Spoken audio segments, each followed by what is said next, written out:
Chapter 25. Matthew Insists on Puffed Sleeves. Matthew was having a bad 10 minutes of it. He had come into the kitchen, in the twilight of a cold, gray December evening, and had sat down in the woodbox corner to take off his heavy boots, unconscious of the fact that Anne and a bevy of her schoolmates were having a practice of the Fairy Queen in the sitting-room. Presently they came trooping through the hall and out into the kitchen, laughing and chattering gaily. They did not see Matthew, who shrank bashfully back into the shadows beyond the woodbox, with a boot in one hand and a bootjack in the other, and he watched them shyly for the aforesaid 10 minutes, as they put on caps and jackets, and talked about the dialogue and the concert. Anne stood among them, bright-eyed and animated as they, but Matthew suddenly became conscious that there was something about her different from her mates, and what worried Matthew was that the difference impressed him as being something that should not exist. Anne had a brighter face, and bigger, starrier eyes, and more delicate features than the others. Even shy, unobservant Matthew had learned to take note of these things. But the difference that disturbed him did not consist in any of these respects. Then in what did it consist? Matthew was haunted by this question long after the girls had gone, arm in arm, down the long, hard-frozen lane, and Anne had betaken herself to her books. He could not refer it to Marilla, who, he felt, would be quite sure to sniff scornfully, and remark that the only difference she saw between Anne and the other girls was that they sometimes kept their tongues quiet while Anne never did. This, Matthew felt, would be no great help. He had recourse to his pipe that evening to help him study it out, much to Marilla's disgust. After 2 hours of smoking and hard reflection, Matthew arrived at a solution of his problem. Anne was not dressed like the other girls. The more Matthew thought about the matter, the more he was convinced that Anne never had been dressed like the other girls, never since she had come to Green Gables. Marilla kept her clothed in plain, dark dresses, all made after the same unvarying pattern. If Matthew knew there was such a thing as fashion in dress, it was as much as he did, but he was quite sure that Anne's sleeves did not look at all like the sleeves the other girls wore.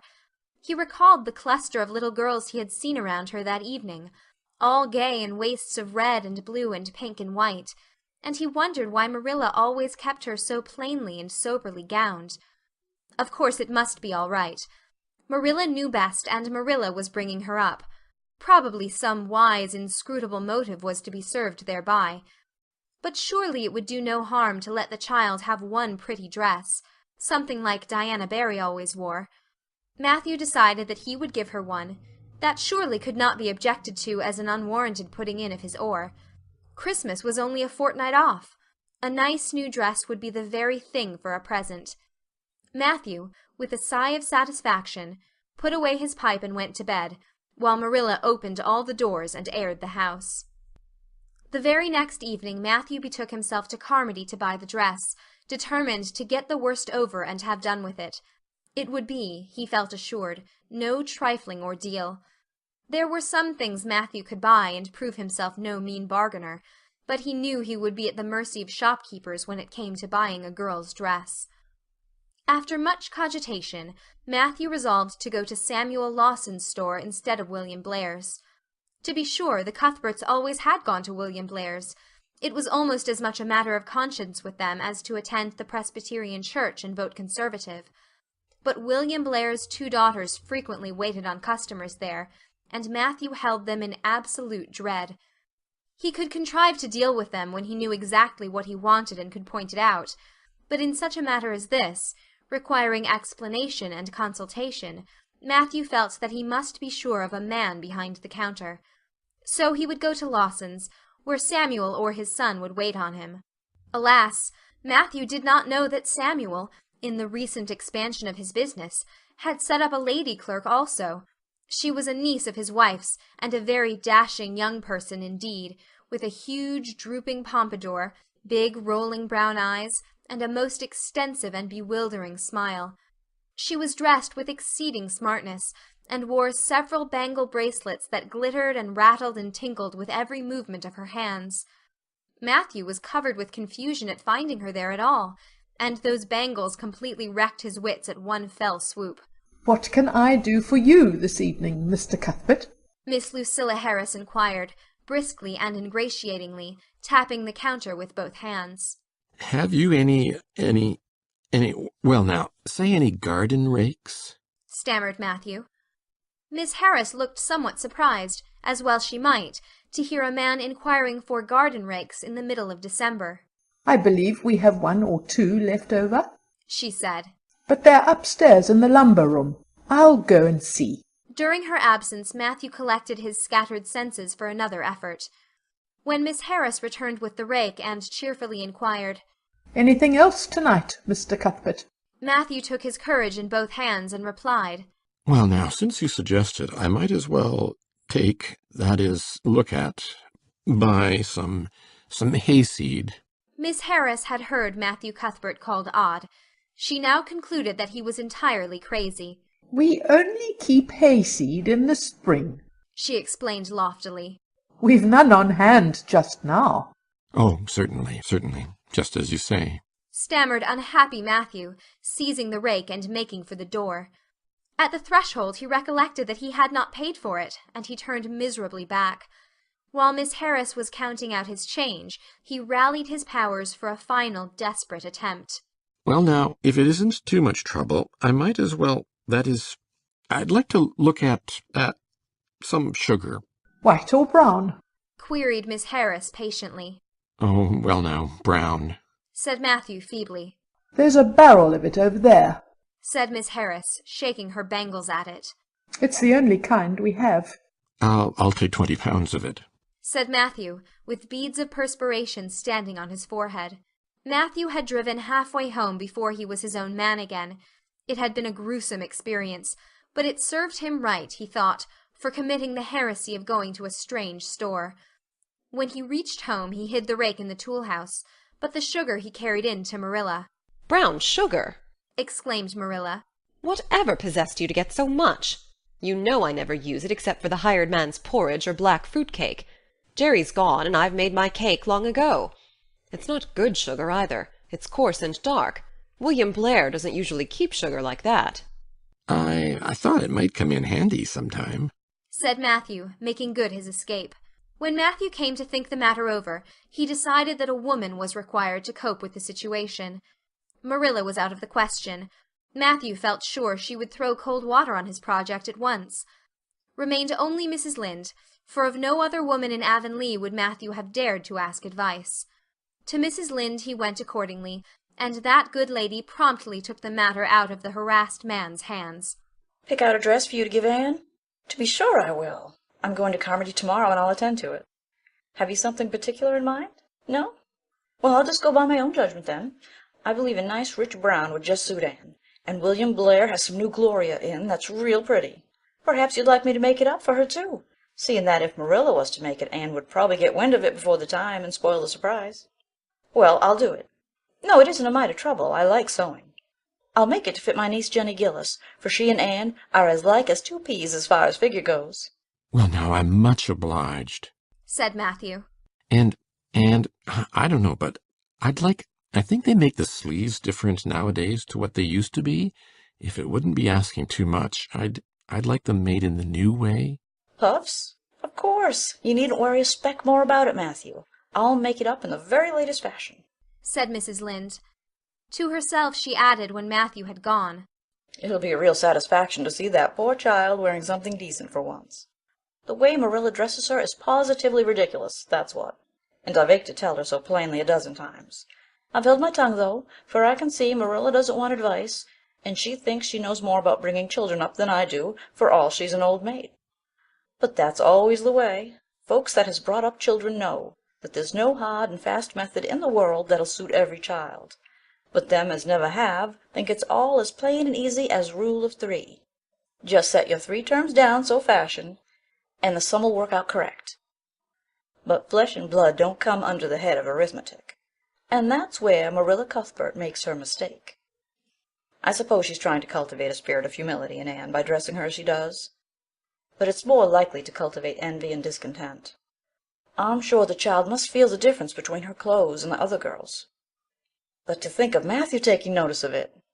That man is waking up after being asleep for over 60 years. Marilla knew all the following fortnight that Matthew had something on his mind, but what it was she could not guess, until Christmas Eve, when Mrs. Lynde brought up the new dress.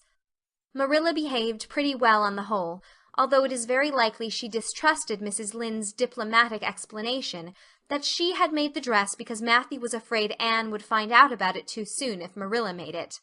So this is what Matthew has been looking so mysterious over, and grinning about to himself for 2 weeks, is it? She said, a little stiffly but tolerantly. I knew he was up to some foolishness. Well, I must say I don't think Anne needed any more dresses. I made her 3 good, warm, serviceable ones this fall, and anything more is sheer extravagance. There's enough material in those sleeves alone to make a waist, I declare there is. You'll just pamper Anne's vanity, Matthew, and she's as vain as a peacock now. Well, I hope she'll be satisfied at last, for I know she's been hankering after those silly sleeves ever since they came in, although she never said a word after the first. The puffs have been getting bigger and more ridiculous right along. They're as big as balloons now. Next year, anybody who wears them will have to go through a door sideways. Christmas morning broke on a beautiful white world. It had been a very mild December, and people had looked forward to a green Christmas, but just enough snow fell softly in the night to transfigure Avonlea. Anne peeped out from her frosted gable window with delighted eyes. The firs in the haunted wood were all feathery and wonderful. The birches and wild cherry trees were outlined in pearl. The ploughed fields were stretches of snowy dimples, and there was a crisp tang in the air that was glorious. Anne ran downstairs singing until her voice re-echoed through Green Gables. "Merry Christmas, Marilla! Merry Christmas, Matthew! Isn't it a lovely Christmas? I'm so glad it's white. Any other kind of Christmas doesn't seem real, does it? I don't like green Christmases. They're not green. They're just nasty faded browns and grays. What makes people call them green? Why, Matthew, is that for me? Oh, Matthew!" Matthew had sheepishly unfolded the dress from its paper swathings and held it out with a deprecatory glance at Marilla, who feigned to be contemptuously filling the teapot, but nevertheless watched the scene out of the corner of her eye with a rather interested air. Anne took the dress and looked at it in reverent silence. Oh, how pretty it was! A lovely soft brown gloria with all the gloss of silk, a skirt with dainty frills and shirrings, a waist elaborately pin-tucked in the most fashionable way, with a little ruffle of filmy lace at the neck. But the sleeves, they were the crowning glory.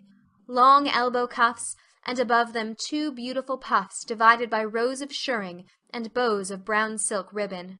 "That's a Christmas present for you, Anne," said Matthew shyly. Why, Anne, don't you like it? Well now. For Anne's eyes had suddenly filled with tears. "Like it? Oh, Matthew!" Anne laid the dress over a chair and clasped her hands. "Matthew, it's perfectly exquisite. Oh, I can never thank you enough. Look at those sleeves. Oh, it seems to me this must be a happy dream." Well, let us have breakfast," interrupted Marilla.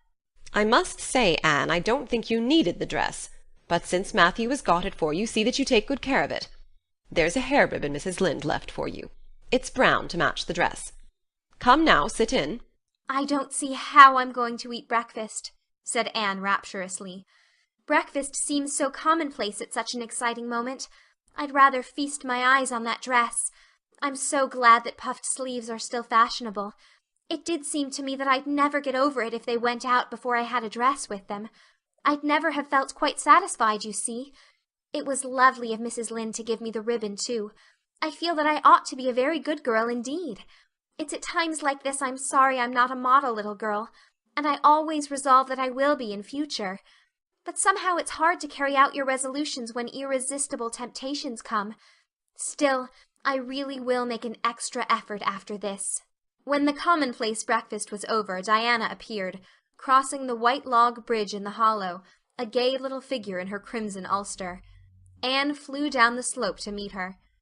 "Merry Christmas, Diana! And oh, it's a wonderful Christmas. I've something splendid to show you. Matthew has given me the loveliest dress, with such sleeves. I couldn't even imagine any nicer," I've got something more for you. said Diana breathlessly. Here, this box. Aunt Josephine sent us out a big box with ever so many things in it, and this is for you. I'd have brought it over last night, but it didn't come until after dark, and I never feel very comfortable coming through the haunted wood in the dark now. Anne opened the box and peeped in. First a card with "For the Anne girl and Merry Christmas" written on it, and then a pair of the daintiest little kid slippers, with beaded toes and satin bows and glistening buckles. "Oh," said Anne, "Diana, this is too much. I must be dreaming." I call it providential, said Diana.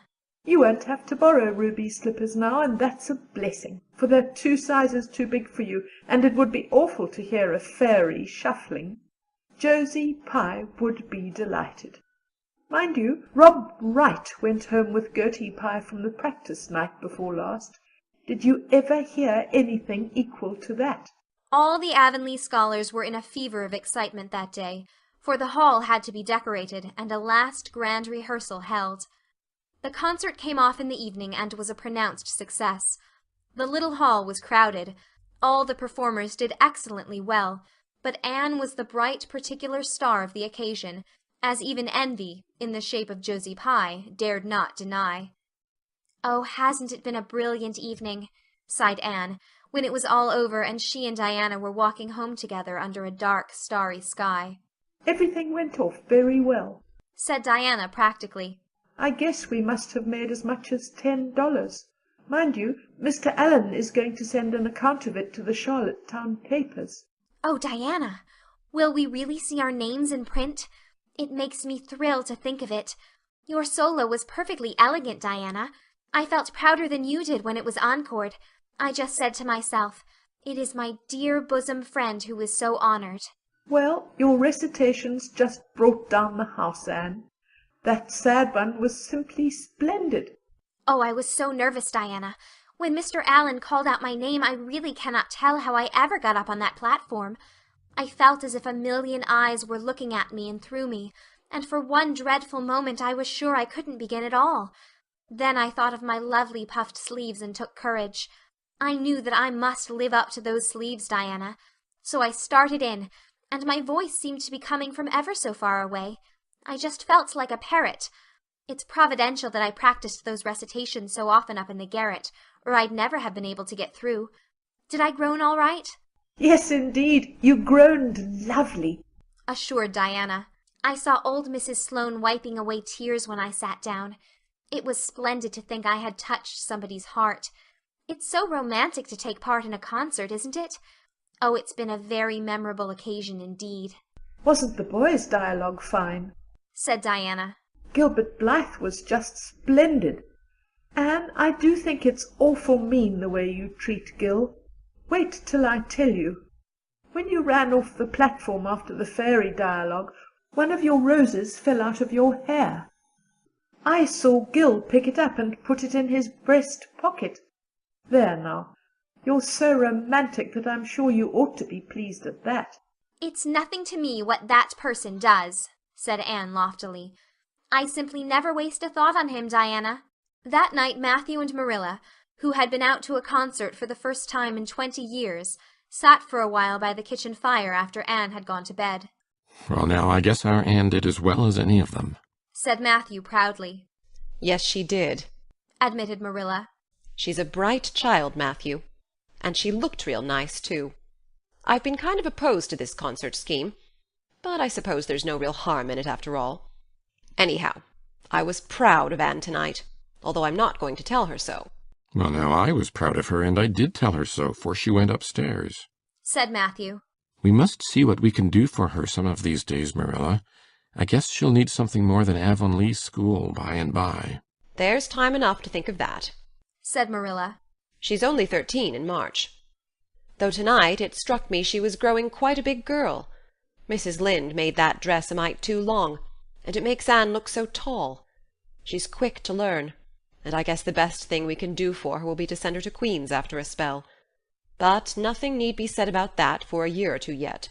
"Well, now, it'll do no harm to be thinking it over off and on," said Matthew. "Things like that are all the better for lots of thinking over." End of chapter 25.